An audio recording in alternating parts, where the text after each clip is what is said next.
This is Democracy Now!, democracynow.org, The War and Peace Report. I'm Amy Goodman. We turn now to Arizona, where Democratic Congressmember Adelita Grijalva of Arizona says she was pepper sprayed by masked ICE agents as she tried to find out more information about a raid on a popular restaurant in her district in Tucson.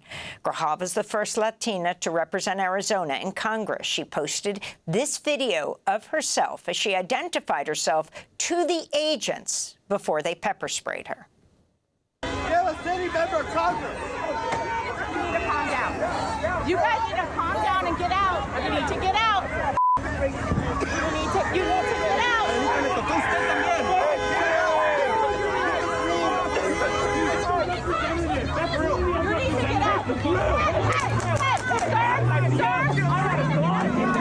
Get out of the way. You guys need to clear now.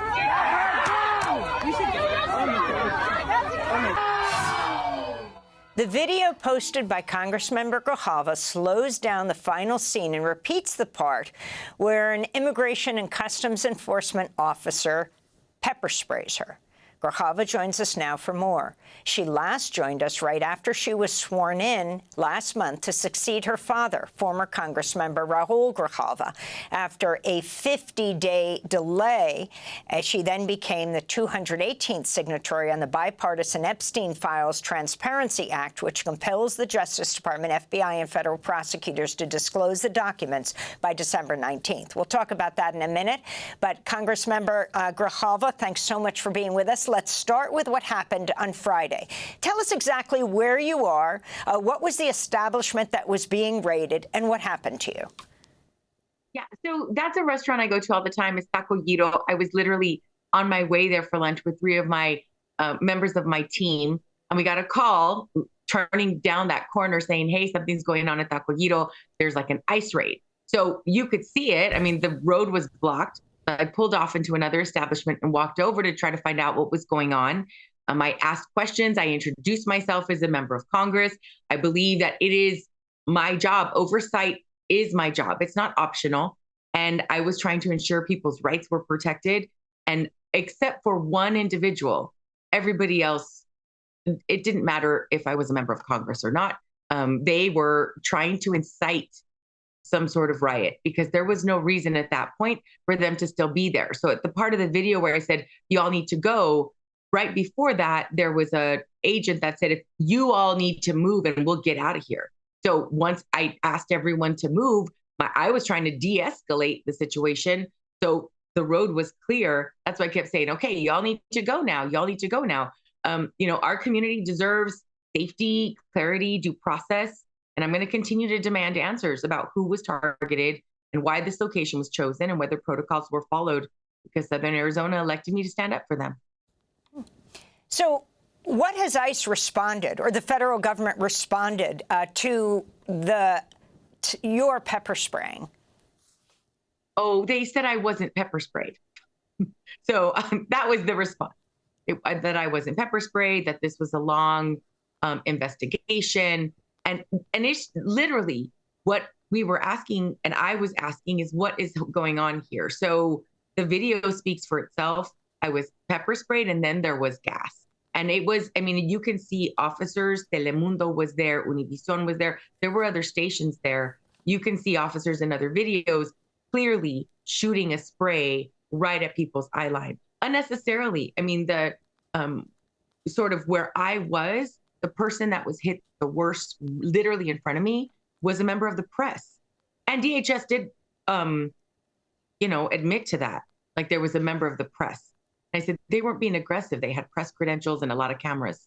So it was pretty, it's very, very jarring.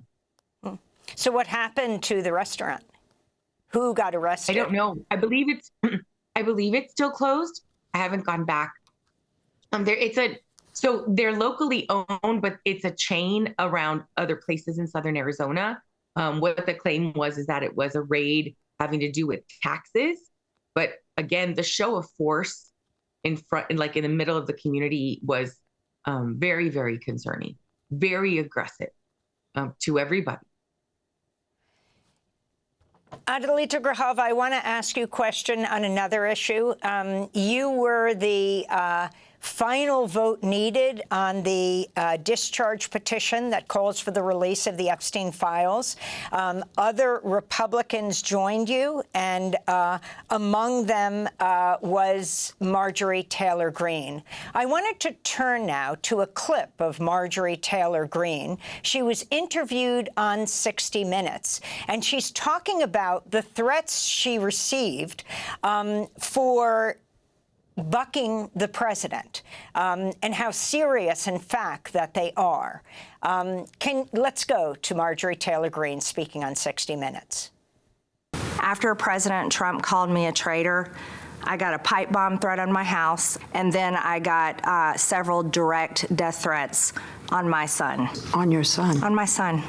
You say the president put your life in danger. You blame him. You say he fueled a hotbed of threats against me, and that you blame him for the threats against your son. The subject line for the direct death threats on my son was his words, Marjorie Traitor Greene. Those are death threats directly fueled by President Trump.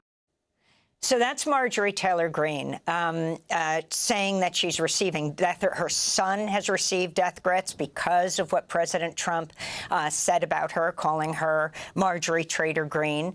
If you can talk about what he is so angry about, even though he campaigned on the release of these documents, where these documents stand right now.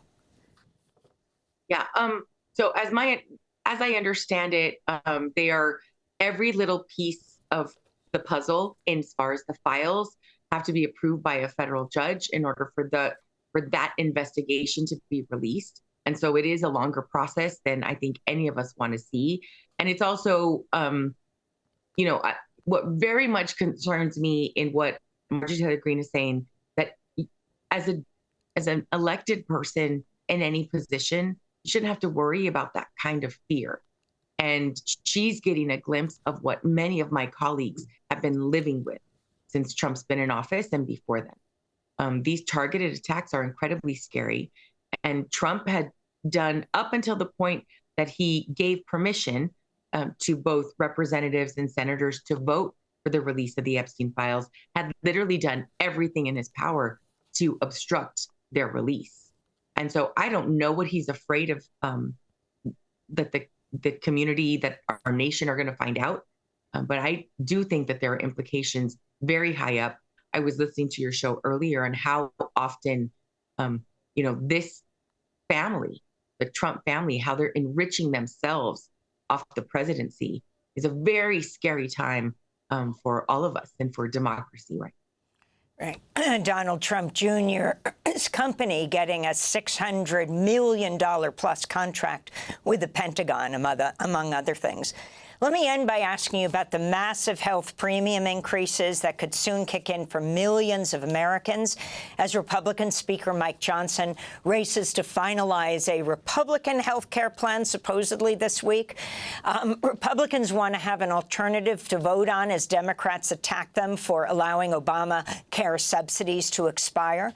House Republicans are reportedly angry at Johnson over his failure to lead on this issue, as well as the affordability crisis, which likely impacted recent election victories for Democrats. He also helped the Trump administration to block the release of the Jeffrey Epstein files. And I want to ask you about this Republican uprising, if there is one, particularly led by Republican women like Marjorie Taylor Greene, like Nancy Mace and others. If you can talk about this. Well, they're hearing from their communities about the incredible cost of maintaining insurance for your families. So, that's why Democrats were holding so strong on healthcare, because it is going to impact millions of people. The Republicans have had 15 years to come up with a better alternative. Since ACA started, all they have done is criticize it. And here we are, December 8th, and they're talking about rolling out a plan. People are already looking at those premiums right now. So as an individual person on the ACA, to cover me is $760 a month. To cover me and my children, it's going to be $1,400 a month. My husband works at a local community college here, and it costs $700 a month for him to cover me, himself, and our 3 children. Like, this is becoming, it's a situation that's untenable. And what people are going to do, because they can't afford it, is they're going to forego health insurance. And the impact to our system in general is going to be devastating. There are 5 rural hospitals in southern Arizona that are already talking about closing their doors because the wave of people coming in without the resource and reimbursement is going to be devastating. So we have a really big problem to fix here in our healthcare system. And to talk about these Band-Aid solutions right now, in December, when premiums are going up right around the corner, it's just, it's past time. And I think that the criticism to Speaker Johnson is just. Well, we'll certainly continue to follow this week. Adelita Grijalva, U.S. Representative for Arizona's 7th Congressional District, representing Tucson and beyond, the first Latina to represent Arizona in Congress, the daughter of the former and late Congressmember Raul Grijalva. Thanks for watching Democracy Now! On YouTube. Subscribe to the channel and turn on notifications to make sure you never miss a video. And for more of our audience-supported journalism, go to democracynow.org, where you can download our news app, sign up for our newsletter, subscribe to the daily podcast, and so much more.